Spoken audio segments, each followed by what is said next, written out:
All right. Whilst we are waiting for questions,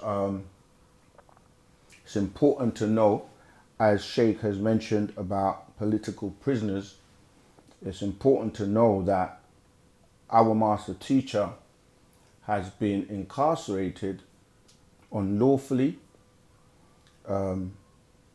based on a conspiracy that was planned, designed, and orchestrated by a group of people, a number of disgruntled people that wanted to see his downfall, to bring down a prominent leader in our community, and maliciously they went about to fabricate all kinds of lies which became these allegations. But truth is truth, and justice will be served at the end of the day. Sometimes it may take a long time, but if you're steadfast and you know that you're innocent and you know the truth will prevail. And so now a lot of evidence has been, new evidence has been presented. And this is where the legal fight is, in terms of you can't really, not take into account new undisputed evidence. And that's our priority, to bring an innocent man home. So, that's what we really must focus on. However, we still have to do the works of helping people raise their vibration, raise their consciousness, unplug from the spell of religion, which is part of the problem that causes the divisions and the wars and the fighting in the world. Okay?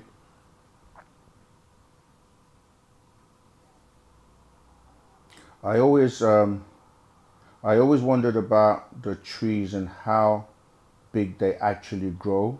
My question is, do trees start from a seed? Yeah, I mean, there are different types of trees, depending on which part of the world you are. Remember that certain things only grow in certain climates, but that's a really good question, because trees go deep down in terms of their roots, and they're connected, and they, for lack of a better word, just to give you a visual representations, they hold hands by their roots. So they're all connected in a network under the ground, as well as the ones you see, above the ground. And they, depending on where you are, some trees, this is actually a very interesting question, because some trees are also not from here. They were imported here from other places. And in fact, let me grab a scroll and I'll read for you.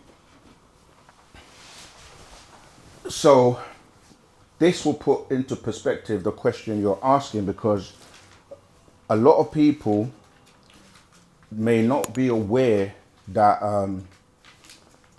when your mind is open, you have to look at things from a holistic point of view. Like, this planet is just one planet in a solar system of many, many planets, and in a galaxy of many galaxies, in a universe of many universes, and in the omniverse. So some people only look at the beginning of life from when they arrived, i.e. from what we call their birth, right? Others will go further and say, okay, where did humanity start from? Others will go further and say, where did the planet come from? Others will go further and say, how did our galaxy form? Others will go further still to say, how did our universe form? Others will go further and say, there are millions and millions of galaxies, and go further and say, there are a number of universes. And others will go further and say, well, how did the cosmos form? And the further back you go, the more information is required to explain things. And You know, your mind opens really wide when you start to look at things from what we call quantum physics or quantum mechanics.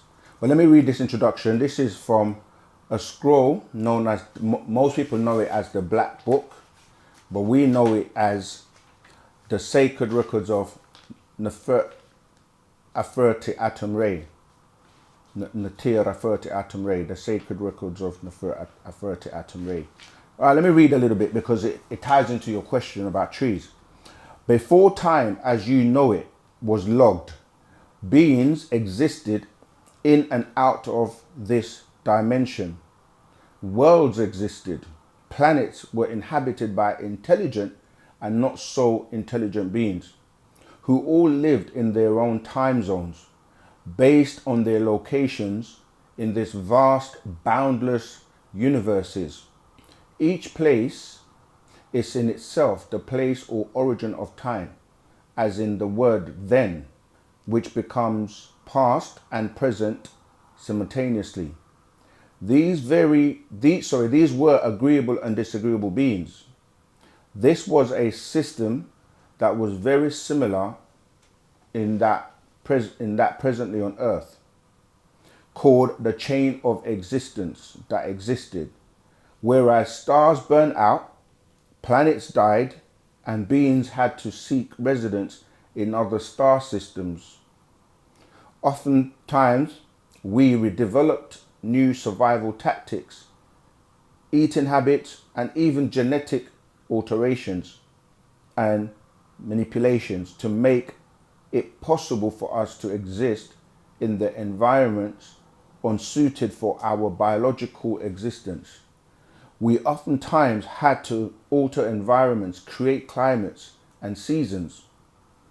Oftentimes, the survival of one being meant the extinction of another. One of these such star systems was Risk, a planet in the 19th galaxy, the 8th planet of a tri-solar system, which was inhabited by the Riskians, also called Neteru or Natharu.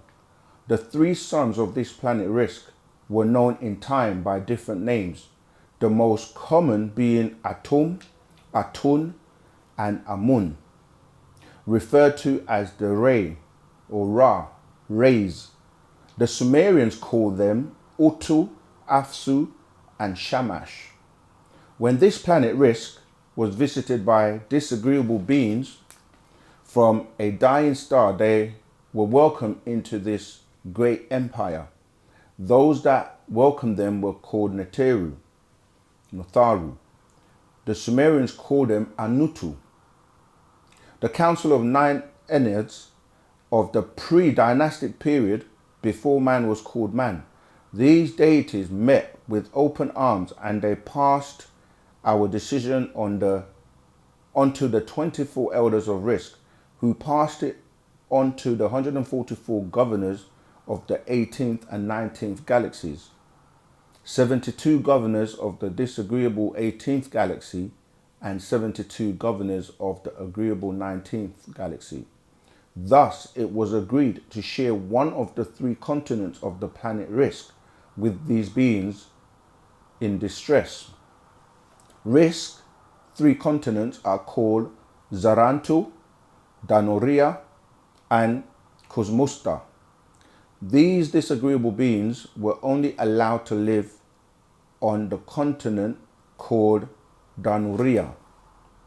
In time, these disagreeable beings had decided that they wished to rule the whole planet and even the whole galaxy under one such being called Tarnush, who ruled a variety of star systems such as Draco, Aldebaran, Betelgeuse, Pleiades, Andromeda, and others, all on this side of the Milky Way. Now, recent discoveries, this book was released in the 90s, by the way, so when he's saying recent discoveries have found the 19th galaxy through other star systems, where scientists and astronomers have discovered 4 new solar systems. One, Fomalhaut, where a star is covered by matter. 2, Beta Pictoris, which shows a star covered by dust and a blob below it covered by dust. And 3, HR4796A, a cloud of dust surrounds which is an infant solar system. 4, Vega, where you see a star and a concentrated spot, then layers of clouds. So this is explaining how scientists, how they labeled when they discover, these new star systems. Okay, they have also discovered 2 suns. We have a call. I'll stop and take the call, and I will carry on reading this because I want to get to the part about the trees. Rahubat, greetings, caller. What's your name? Where you calling from? And what's your question, please?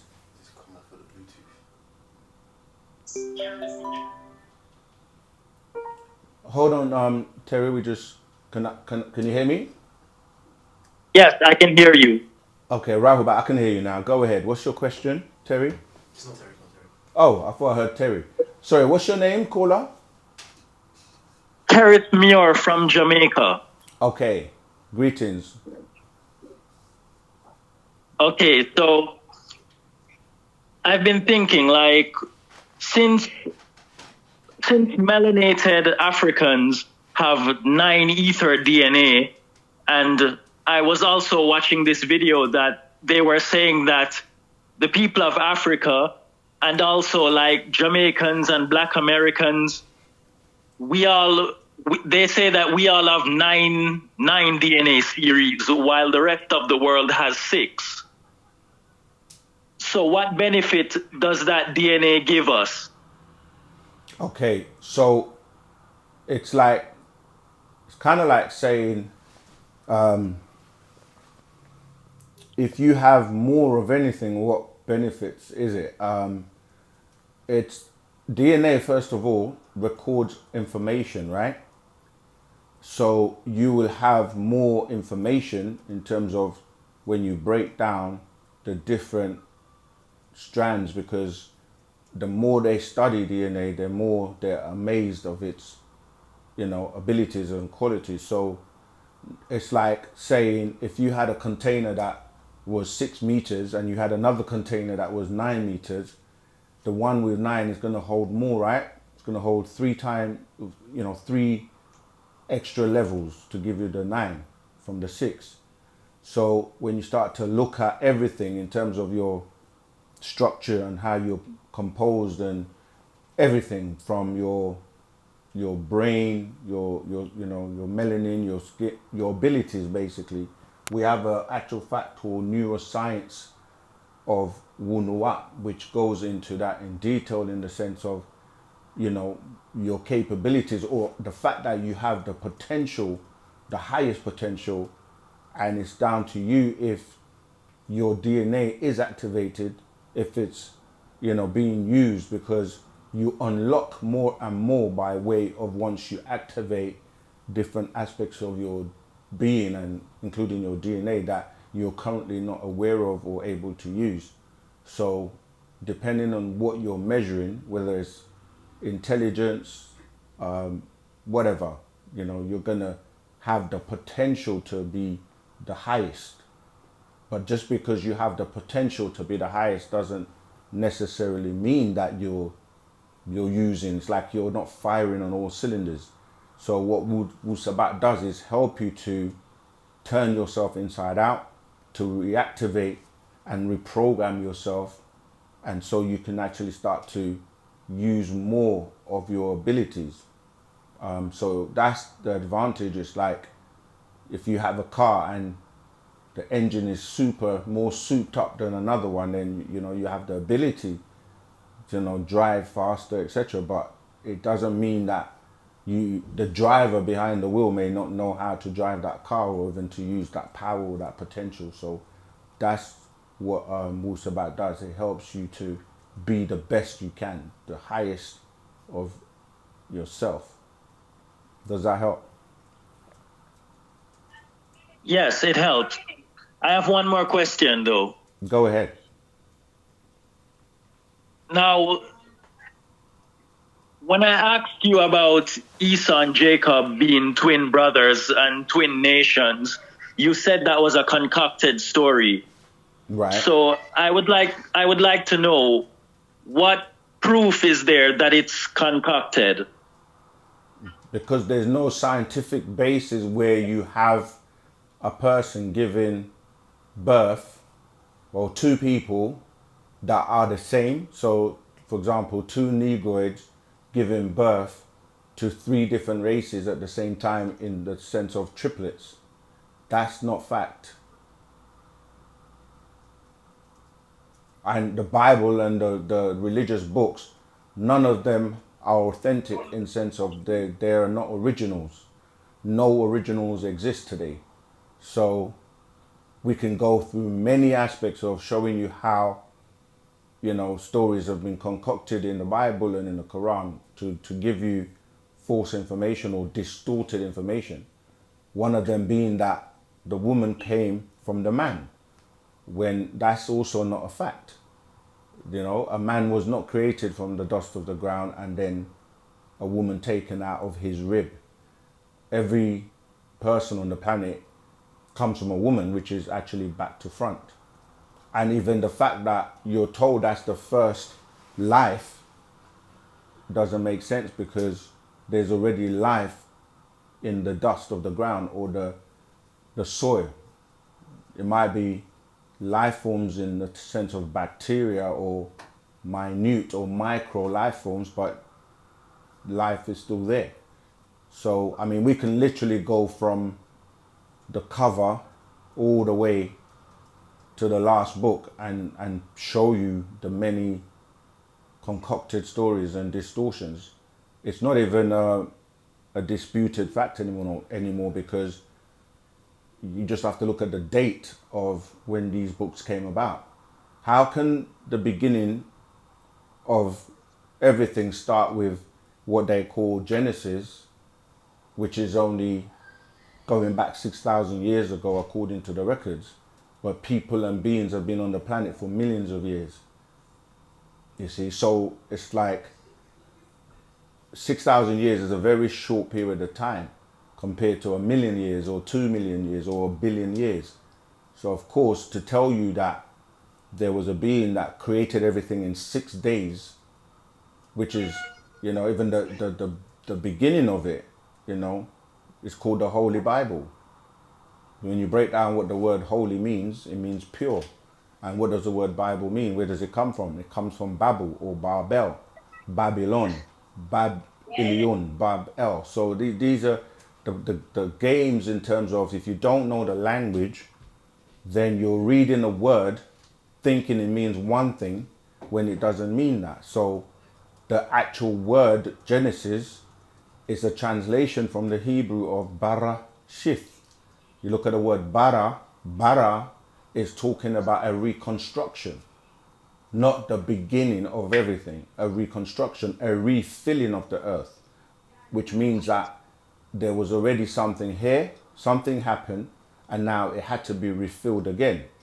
And that's where it picks up. And that's why as you start to go into, okay, if the word Barashith means a refilling or a reconstruction, then what took place before that, you see? And that's why when you get to the whole story of the Adam and Eve, Cain killing Abel, and then he's afraid that someone is going to kill him when he's banished, automatically your brain is going to go, well, who's going to kill him if there's nobody else on the planet?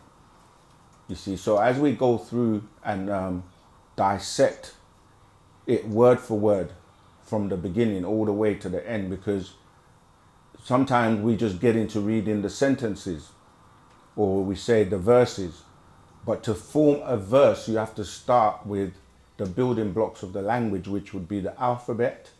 Then the alphabet will form the words, and each word has a meaning, so you have to know the meaning of the word.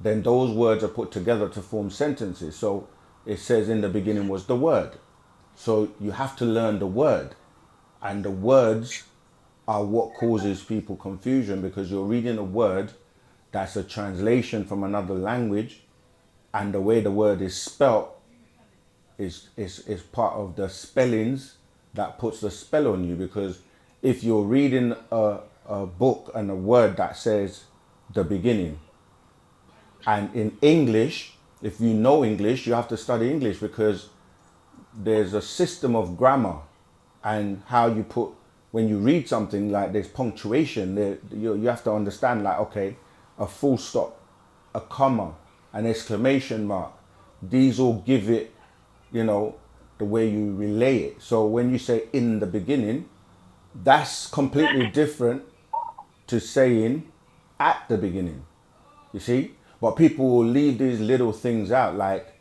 the word in. What does the word in mean? Because you have in and you have out.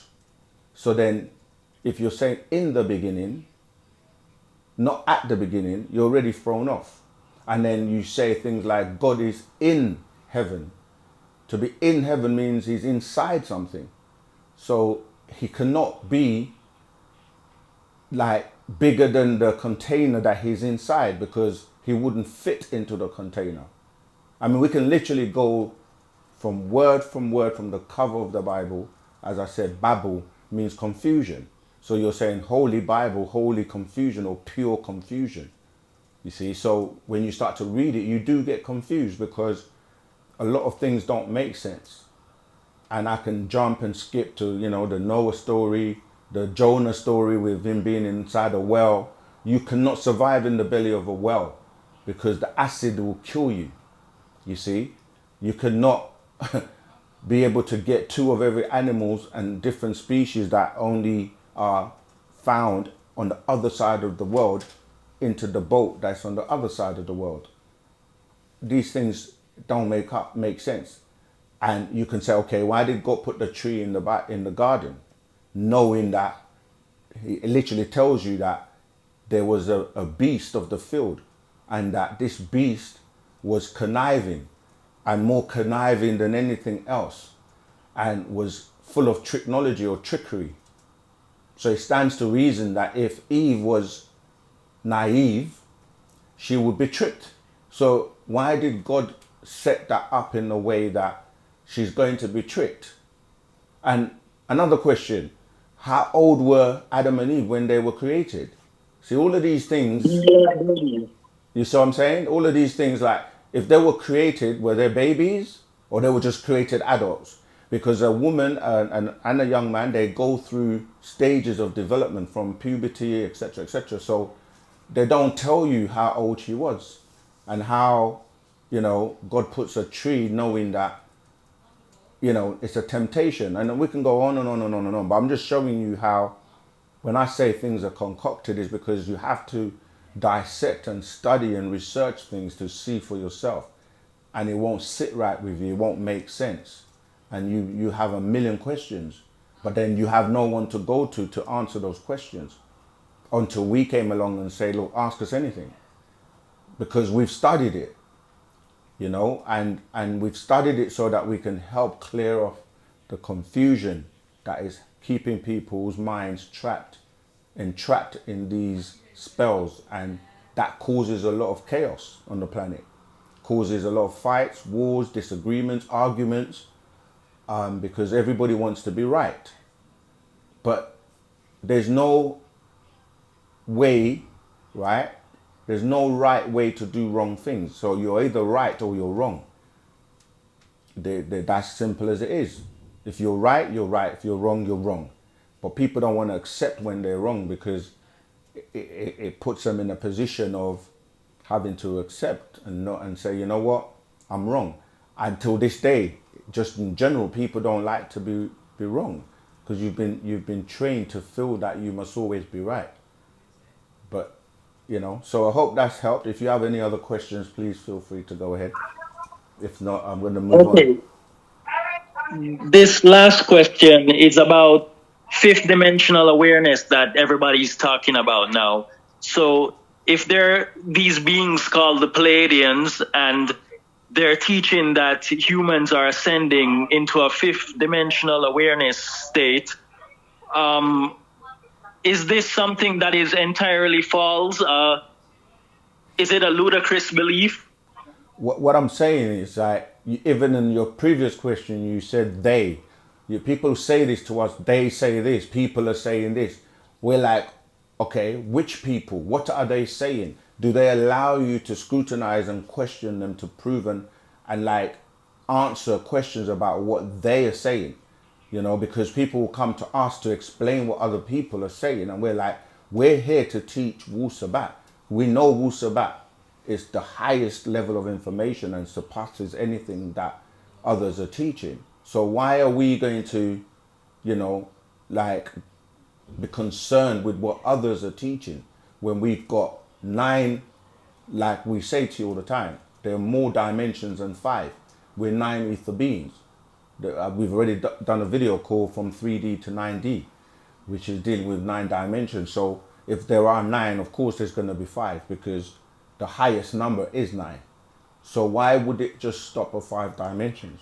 People that are coming across the information for the first time, they will teach you about that. But we as supreme beings of 9 ether, we know that really things are limitless. Because even when you say 9, 9 is just the end, and then you start again, because when you get to 9, you start again, and you just use compound numbers where you say 10, 11, 12, and then when you get to 19, it's a start again where you start going 20, 21, 22, and it goes on till you get to the point where it's 9 to the 9th power of 9, which is 9 ether. So not everyone has the ability to tap into the higher dimensions or higher realms, because beings are limited based on, as you said initially, their composition in terms of, you know, are they 5 ether, 6 ether, 7 ether, 8 ether, or 9 ether? And beings that are, you know, limited, they're only going to talk to the level of what they know. So, yeah, I mean, we don't, you know, we're not here to explain and break down other people's doctrines. Let them make themselves available, and who the they you're talking about is, you need to ask them. But we know that the reality is we deal with 9 mind, 9 ether, and knowing that 9 is the highest and we're 9 ether beings. Does that help? Yes, it helps. Thank you. You're welcome. Okay, have you pressed the like button, shared this live stream? If you haven't, please do so. Okay, let's have a look at some of the... Oh, let me finish, because I want to get to that point about the trees. Yeah, so I was talking about the discoveries of the different star systems. And he said they have also discovered 2 suns, and they will soon discover a third. That's dealing with the tri-solar system, because at the time he was putting out this information, the master teacher, Parnabab Yanun, people were contending about the 3 or tri-solar systems, because he was saying about the planet Risk has 3 suns. But they did. So on October the 8th, 1997, astronomers have discovered what they call the most powerful star as of yet, and named it the Pistol Star because of its shape. The star was discovered using the Hubble telescope, which is powerful enough to see eruptions, right? The magnitude of the star is 9 million times brighter than the sun that we know and are familiar with. As the agreeable beings from the 19th galaxy get nearer to the disagreeable beings from the 18th galaxy, and the time runs out, and the star wars in the form of quasars, meteorites, showers, climatic alterations, floods, landslides, tornadoes, earthquakes, hurricanes, volcanic eruptions, viruses, and goes. The disagreeable are in theory and confusion. This is a repeat of what took place on Risk, and then this disagreeable being, Tarnush, also known as Beelzebub, Humbaba, Zuen, the dragon, Satan, etc., wished to rule Ilion. This resulted in the destruction of the shield that protected Risk, much like what the disagreeable amongst your race of humans who are destroying your ozone layer are doing today.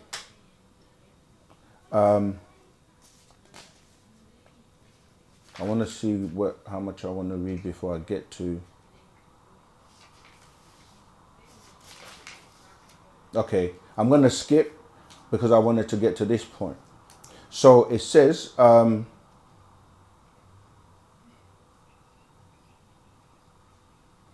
okay, I'll just go to the second paragraph in the introduction where it says, trees were grown or transported from other planets. Why you have plants on this planet that attack and kill one another, and so many different kinds of plant species. Many different kinds of insects were also transported to balance the ecology. These transportations of insects and plant life from other planets brought about all types of air and environments, climates, diseases and colds and sicknesses to Earth, which is why during the pollination season, some humans get allergies while others don't. Some humans catch severe colds during the winter seasons while others don't. Many humans have allergic reactions to certain food intakes while others don't. So your planet became a ground for all types of beings to survive. It was destroyed by several meteorite showers, then replenished over and over again. The sea filled with all forms of alien life forms for food, and many skin diseases, blood diseases, even allergic reactions. With these beings come different types of climates, diseases, colds, sicknesses, etc. Not to mention that the scientific experiments and breeding of humans were abruptly disrupted by invading disagreeable beings, and the Homo sapiens project is not complete. Thus, humans are in serious need of upgrading to divinity. Yeah, creation took place a period of 6 days. It was brought to a completion on the 7th day. After this creation, human beings needed 112 corrections, of which only 76 has been done up to the date of 1998. Thus, you need 36 more corrections. So I'm just saying that the Genesis story where we were talking about, where people think is the beginning of everything, but it's really the refilling or the reconstruction or the terraforming, because the planet, not the entire planet, but it was hit by meteorites many times, and beings had to repair it, and they brought and transported trees and plants and insects and other things to basically recreate this aquarium and this ecology that we're in. And this is why it's sorted out by so many different extraterrestrials and species, and because it has so many different atmospheres, you know, at the same time, for that's conducive for many beings, the waters, the land, the sea, the air, you know. So yeah, there are different trees that are not even from here, you know. So yeah, I hope that helped with that question. But let's get back to the chat until we get another call coming. Okay, so that was from the Ray Massey Show, Raw and Uncut. And then JT3, can you explain the differences between 9 ethers, 8 ethers, 7 ethers, and 6 ethers? Thank you. All right, so when we're talking about ethers, right, we're talking about the most, in terms of, when you look at everything, you have things that are very dense, solid, and people break it down into 3 to make it simple, right? So there people will say, like, taking ice, you say ice is in a physical form, and then when you melt the ice, it becomes liquid, and then when you heat the ice, it goes into a vapor or steam. That's just 3, but when you look at the number 3, you have 3 levels. So you have 3 to the 3 times 3 basically. So every time we say 3, you have to look at, there are 3 levels to that. And so again, if you watch the 3D to 9D video, it explains this. And in religion, in say Islam, they will call the lower level of the human beings the nas, right? They'll call that nasut. Then the second level, so this is like where, let's say, the physical or the ice. Then the second level, they will call that malakut, the realm of the angels, or where the malaika, the angels exist. Then the third level, they will say lahut, right? Lahut will be like where they'll say the bosom of Allah, or the highest. In life, this translates into ABC, 1, 2, 3, people, places, and things, morning, noon, and night, breakfast, lunch, and supper. Everything is put into 3 because of the 3-dimensional world to make it simple for people to digest. But now, there are 9 levels. The reason I say 3 times 3 is because to get the highest in terms of the multiplication or the function of mathematics, if you said 3 minus 3, you're going to get what? 0. If you said 3 plus 3, you're going to get 6. If you said 3 divided by 3, you're going to get 1. But if you say 3 times 3, you're going to get 9. So 9 being the highest to multiply, to grow.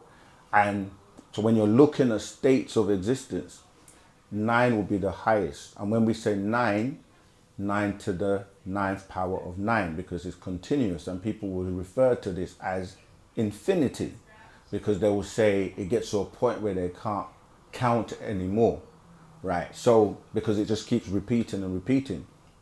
So when we're talking about 9 ether, the beings that were seeded on this planet first by those original 9 ether beings, we refer to as the overseers, or Parnatharu, right? Their offspring and their children on the planet, being the Africans or the Nagaru, they are 9 ether. Then you will say, okay, who came next from the 9 ether? Then you look at what we call, so in anthropologist studies now, they will tell you that first stock, the African stock being first, is the Homo habilis or the Homo naledi. Okay, so then you look at the Asian, right? The Dravidians, the Asians, you see that they also have dark skin. People call them black. But the difference between the two, the original Negroids, is the hair, or what is really fur, because only Nagarus have hair, because every race has a unique trait. And for us, that was our woolly hair. That's why in the 60s, you see a lot of people were wearing the afros, and it's kind of coming back. When they say afro, we call it a natural 9 ether, because it curls in the number 9 and it grows out of your hair in the follicles, right? So that would be the Dravidians. But the Dravidians or the Asian, they have 6 ether hair. But then in terms of ether, you have textures of hair. Why is hair important? Because it's your antenna. It's how you receive information, like an aerial from a TV, right? This ties into the Samson story in the Bible and why his hair was so important and so forth, right? So the Dravidians will be like your 7, 8 ethers, right? Then when you hear the word Asian, you're hearing Caucasian comes from the Asian, because now you have the root race, the Nagaru, 9 ether hair, woolly hair. Then you have the Dravidian or the Asian that comes out of the original, but it's still dark skin, just the hair is different. Then and they will be referred to as the Denisovan and the Homo florensis by anthropologists. Then from them you hear the word Caucasian, meaning that the Caucasian is taken from the Asian, and you have 6 ether, which will be referring to the female, because the female has an advantage over the males because she carries the mitochondrial DNA. The male will be 5 ether, okay? And the ethers can go lower as well. So from 1 ether to 9 ether is going up. Going the other direction, you're going from 1 deeper down to 0, as in then -1, -2, going to the lower levels where you have other types of beings that exist, like ghouls and demons and other beings that exist on lower vibrational frequencies, where people get affected by, their nightmares and all kind of stuff. So when you say, can I explain the differences? You have hair textures where you have 9 ether hair, and that could be even within one, well, we as Nagarus are the only ones with hair, so that within the Nagaru or the Negroid race, there's levels of ether which will go from 9 to 8 to 7 to 6, right? And then in terms of realms, you also have ether. So when you're vibrating on lower vibrations or frequencies, which I was giving you with the 1, 2, 3 ABC or Nasut, Malakut, Lahut, when you're very dense or things are slow in vibration, they're in what we call the physical realm.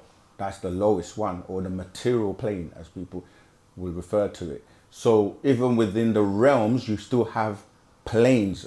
The planes are like levels of vibration. The way I explain it to kind of make it make sense is that you can have colors, right? So again, the colors, you have root colors, which is what the yellow, red and blue, which the mixture of them gives you, the combination of mixtures will give you other colors. But these are called primary colors, again, because they're the 3 foundations. So even when we were talking about the 3 sons of risk, that is the colors, and that's where they come from for the suns that were known in ancient Egypt, where you have, most people are familiar with the 3 positions of the sun. So what they will say, the rising, the zenith, or the middle, and then what they call setting. And then it goes through what they call the underworld. So you have Atum, Atun, Amun, and then Anun will be that when it's going through the underworld. I'm touching on lots of different things, and for people who are familiar with the different aspects of what I'm referring to will see what I'm saying. But in terms of vibrating higher, you're gonna go through the different vibrations or levels. So with a color, for example, you can have a yellow, but there will be millions and millions of variations of yellow, millions and millions of variations of blue, millions and millions of variations of, say, red. So going from 1 to 9, you elevate mentally, physically, spiritually to the different realms based on your being as you grow. All right. So can you explain the differences between 9 ethers, 8 ethers, 7 ethers, and 6 ethers? Yeah, I think I've covered it. Again, join our Telegram group so you can continue the learning if you would like to get more information on the question and so on. All right. Okay. Who else? Right back to all the newcomers, all those people joining. Please like, share, subscribe. Oh, Maramir. Okay, Rahubat, I'm excited to be here, Saken for president. You're funny. King, sorry, yeah, please, just a reflection. Thank you. Yeah, I'm excited to be here. It's always exciting to come and share Wu-Sabat, and share the master's words with everyone. Yeah, so thank you for that. We don't run for those positions though, because yeah, we don't deal with the politics. Okay, unless it's in, excuse me, in our culture, in our world. Okay, let's see. So, yep, so Ken, you kind of answered my question. It was, why is the unknown not known? Okay, that's actually interesting, Maramir, because it's only not known to those who don't know. And so this is why when people are at different levels in terms of their development, flowers don't all, blossom at the same time. And this is why we have to take care how we address and deal with people, because sometimes we do let our ego get the better of us. And part of development and learning is to be able to suppress that ego, you know, because sometimes people feel like because they have a lot of knowledge, you know, they can speak to other people a certain way. And there is a level, it's not just knowing knowledge, it's also having that compassionate, that ashuk we talk about in terms of divine love, which means you have to be emotionally aware and also, you know, be mindful and be able to be caring and loving in terms of how you deliver and execute the knowledge, because it can become a competition with a lot of people. We're not in competition with each other. And this is why when you're teaching people the truth, they just want to say, but I have, my Bible says this and I know this and I know that. It's like, at the end of the day, it's not a competition. The truth is the truth.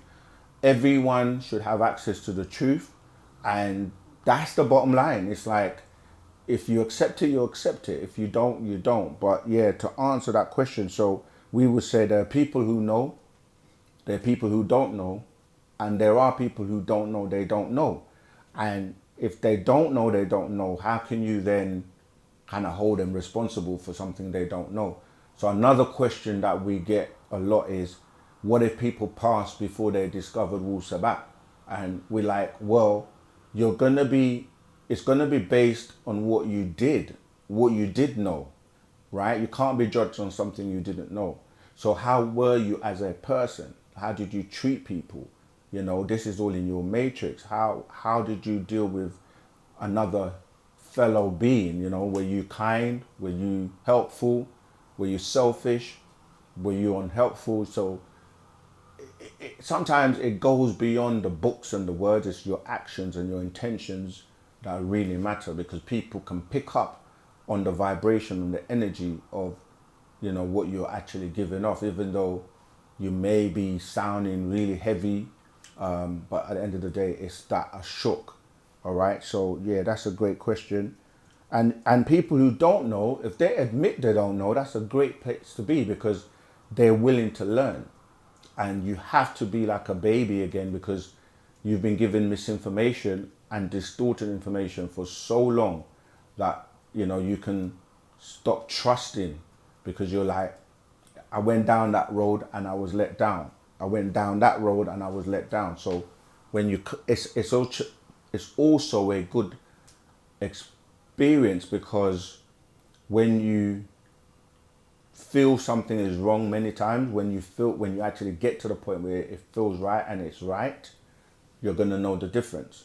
All right. So it's also a great experience to go through this, because most of us went through that walk of life where we were born into maybe Christianity. We had lots of questions. We couldn't get our questions answered.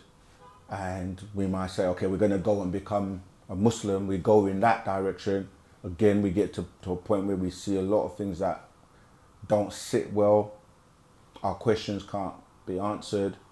And you can keep doing that, going from one to the next for years, going round in circles.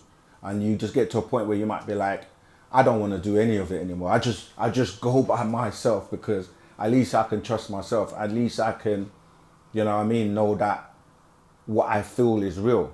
And so then when you come across Wu-Sabat, some people will wrestle it. Some people, they just know straight away, it resonates. Their vibration is already aligned and they just know it's truth. Some try to run away from it, hide from it, and it keeps coming back around until one day they like, if it's for you and it's meant to be in this cycle, you can't run away from it. It's going to keep knocking on your door. And then, you know, some people will be like, I'm so glad I actually, you know, tried again. It's like relationships, you know, you can have bad relationships or failed relationships. Well, I wouldn't even say bad, because you'd still learn from everyone, and then you don't give up and say, you know, there's no one else out there in the world that is true. And then when you find that person, you're happy that, you know, you gave them a chance. You didn't just put them all in the same boat. All right. Okay, let's go on to the next question. Nine Mind TV, Rahubat Musa, here from the US. We met in Croydon at Nashat. Glad to see the great works of the channel. Okay, Rahubat, You just said Nine Mind TV, so I hope you're helping to spread Wu-Sabat. Okay, you do have a question. I have a question pertaining to DNA, part of our discussion in regards to having more access to information. Is this broken down in regards to blood types amongst us? Yes, it is. See, knowledge, because when you say information, information is actually limited, because when you look at the word in, as I was saying at the beginning, it's like you're inside something. So there's a limit or a ceiling. You're inside information. You're insane. You're, I'm trying to think of more words with the word in. But when you come out, you go to out formation, because if you're limited to the planet and you think everything is within or inside this planet, then you don't have the open mind to think of things outside of the planet. Hence the whole extraterrestrial thing. So we receive out formation, which becomes information when it's inside us or in our head, right? Because we have our own hard drive that we store and process information that we're receiving. And so out formation teaches us that there is more. Like, how do we get our blood types? This is what I was saying about that whole story of triplets, where people have different DNA, people have different complexions, different hair textures, different blood types, and the blood types relate to where you come from or who you're made up from. So this is why I say a lot of the extraterrestrial beings, they related by blood, and they have the RH negative, blood type. And because of the mixtures now throughout the world with the different races, the root races mixing up and creating what we call sub races and hybrids, now people have different blood types. And it's important to know when we say your anatomy, in terms of your entire, like your brain, your liver, your lungs, your heart, your blood, your, just everything about your being you're supposed to master and learn. And this is where some people, they don't take that time to check out the compatibility between two people in terms of, say, blood types. And people have an offspring, and that being will suffer from sickle cell, for example, if they didn't take the time to check their blood types. So yes, the question of, it's all about the blood, and the blood is why even in the scriptures there's a lot of mentioning about blood. The book of Numbers, for example, in the Bible is just about keeping records of who belongs to who and who begot who, and that bloodline. So you can actually trace the bloodline of the Adamites, because it tells you from Adam all the way. We've done it, it's in our scrolls. And so the extraterrestrials that wanted specific bloods, they would tell you to sacrifice and to spread blood and sprinkle blood over the altars, and they get excited by the blood because the life is in the blood. And when people are unalived in a particular way, the adrenaline and everything causes that blood to behave or be in a certain state, and they find that they like that as a source of food.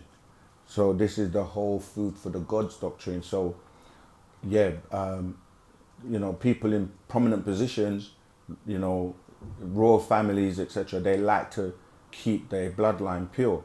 But of course, our bloodline being the best, the first, because this is why people mix with us, because some people didn't have the ability to keloid, all right?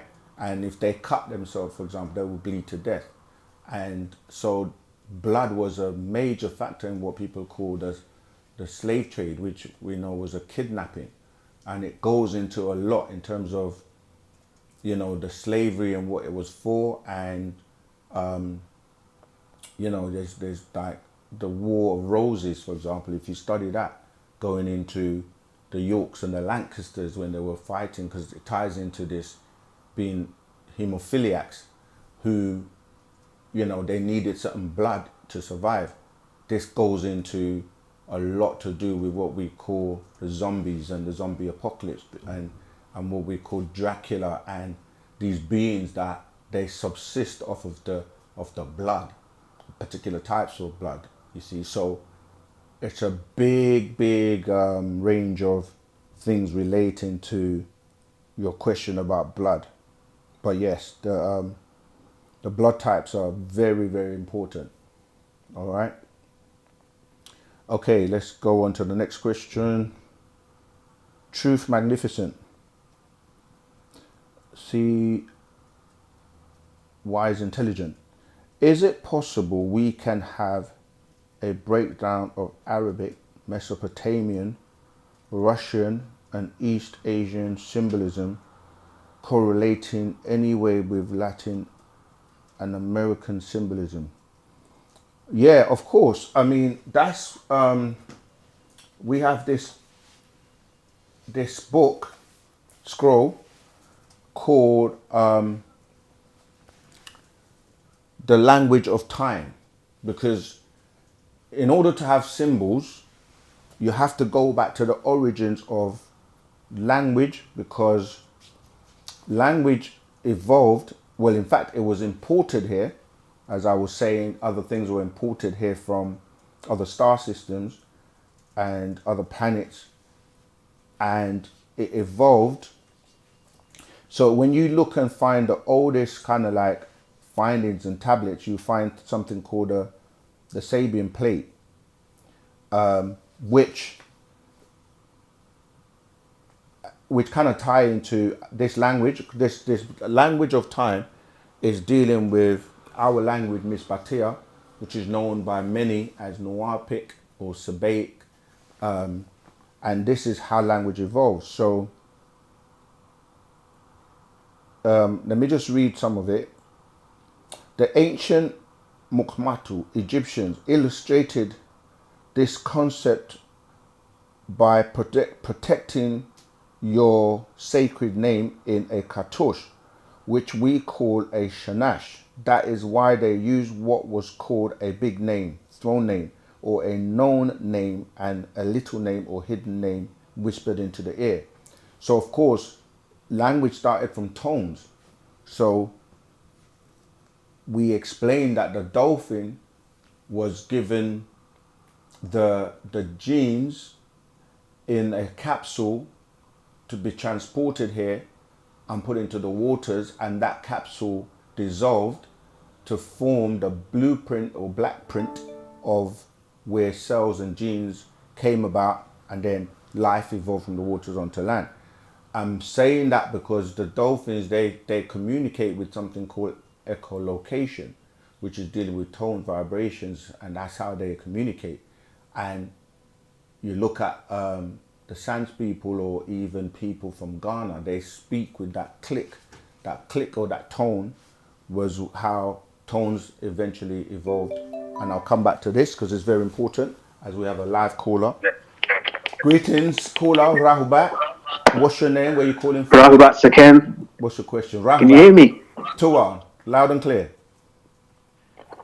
Okay. I've got two questions. Tua, what's your name? All right. The first one, just relating to, so the Etherians, the Panatharu, and the Riskians. Mm-hmm. So I'm just trying to get a clear understanding on the differences between the three. Okay. So from what I understand so far is that the Etherians they're more etheric beings, and they don't obviously occupy physical forms. And the Riskians are also etheric, and when it comes to the Panatharu, they can be etheric and they can be physical. Is that correct? Tua. Sorry, who's calling? What's your name? I My name's recognize. Sean, calling from London. Okay. Yeah. Partly correct. So if we look at it like an Ethereum would be the highest. It's like I was saying, like you're trying to get to the highest. It's like, let's say you start off in the nursery, then you go to primary school, secondary school, college, and then the high, you can keep going higher to like higher education, become, you know, get a Yeah. master's, a professor, whatever. Let's just say there's a hierarchy. The highest you can get to is to be a pure energy being known as an Ethereum. But they're different, Okay. they're Ethereans at different stages, meaning that there's some Ethereans that, okay, this is a good example to explain it. You know, like if you did martial arts, let's say Yeah. black belt is the highest you can get. But then when you get a black belt, there are different dans. You follow? So there could be a number of people that say, yeah, they've got a black belt, but there's still going to be those who have higher dans in terms of their belt. So when you're saying an Ethereum, some Ethereans, they have leave to be able to come and go as they please, as in they can slow down their vibration. Because remember I was saying that the lower vibrations are slow, and that's when things are more dense, when you're looking at density. And then as you're Yeah. going up, the higher the vibration, you know, the faster the vibration, the higher you're kind of going to becoming a pure energy being. But some of these Ethereans, they can come down, so they can literally manipulate their body, and they have certain abilities, like they can literally think of a place and move there instantly with the things they want to take with them, and move there with those things. So Okay. you have Ethereans that can slow their vibration and come back down into the physical and take on a physical form. And then they can go back at will and go the other way. And when you're that type of a being, you've mastered things like the things we're meant to master in the lower planes, like astral projection, coming out of our body at will and coming back in, and do you know what I mean, love and compassion and all that stuff we're meant to master in the lower vibration, so we can move to the next and to the next. So a spiritual master is someone that has mastered both the spiritual realm as well as the physical, right? As in Dr. York, Parnababianun being an Etherean, being a Riskian. Now, when you say a Riskian, I read at the beginning in the introduction of the Black Book that Risk is a planet. So just like Earth is a planet, you can call everyone on the planet an Earthling, right? If you live on Risk, you can be called a Riskian. But there are different types of people that live on the planet, different races, as well as different beings that live on Risk. So Okay. on Risk, you have 3 continents: Danoria, Cosmusta, and what's the other one? I said it before. Danoria, Risk, Cosmusta, and I can't remember. I always do that. If I say it in a particular order, I always forget the third one. But I'm gonna. So anyway, the third one, when you say the Parnatharu, you have beings that are like assigned positions or tasks, yeah. And when you say Parnatharu, you're saying the overseers. So these are beings that have been assigned and given that job to do, to oversee, which, as you also said yourself, is that a pure Etherean can be a being living on Risk, and can also be a being that has been given the position as an overseer. You follow? Got you. Yeah, so the other one was Zorantu that I missed out. So you got Zorantu, Danuria, and Kuzmusta, which are the 3 different continents.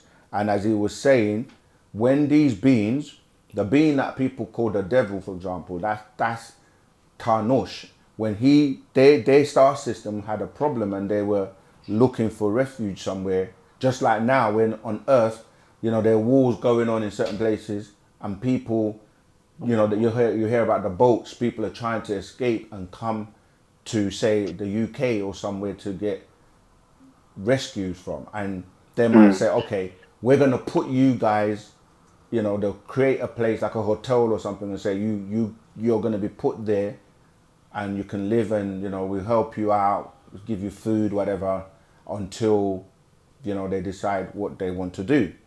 Now, he was put on this continent called Danuria, and after a while, imagine people come here, they're given refuge, and then they decide, you know what, we're going to take over. No way. We now want this place for ourselves, and then that's kind of what happened. And then he got defeated, whatever. And later on, his son, this is where in the Quran, his son is called Iblis, and Iblis, most names are describing an incident or an action that took place. The word Iblis means rebellious one, because what they tried to do is reform him like they tried to do with his father, and it didn't work, and he rebelled. And then he took people with him who supported or were also in agreement with his disagreeableness, and they were then cast down here. What people know as the 200 fallen angels, etc. And that's what happened. And they go from place to place trying to take over or conquer, or, do you know what I mean, subject beings under their control with their rules, you know. And so, yeah, that's, so I hope that is clear for you in terms of the three differences between Etherians, Riskians, and the Natharu. Tahuat. Yeah. And And then that was Takapiafu. just Yeah. because you mentioned the point about the Panatharu, and they have certain assignments, and that just kind of because brought up something that I remember watching on Young Elder TV, and because I know he speaks about a lot of stuff that the master teacher talks about as well. And Yeah. then, so I remember watching one of the videos that he put out on Panadaru, and how they had come at a point in time recently and had visited, I think it was government officials, and then they were describing these extraterrestrials that had come by way of craft, and that they were dark skinned and they resembled Africans essentially. Tua. Was that true, or do you know, to your Now knowledge, you is have that to ask something that Young had Elder about that, taken because, place? like I said, a lot of people read the Master's books, and some of the books, like the Holy Tablets, a lot of people kind of dwell on that. Not to say it's not good information, but it has expired in terms of it was for a particular day and time. It's still useful information, but you have to really update yourself onto what we know as the hereafter doctrine, which deals with the Pataruk, Master's secrets, the actual facts, and that's where you're going to get the latest information. And of course, we get you know, information that's updated. So if people are teaching or talking stuff that, you know, we are not teaching, then you really have to ask them about it, because, you know, we're not here to, you know what I mean, like answer or talk about other people, but in terms of what they're teaching, what that doesn't align with what we're being given by Panda Babyanun. You see? Got you. All right. Tawa. And Takafirafu.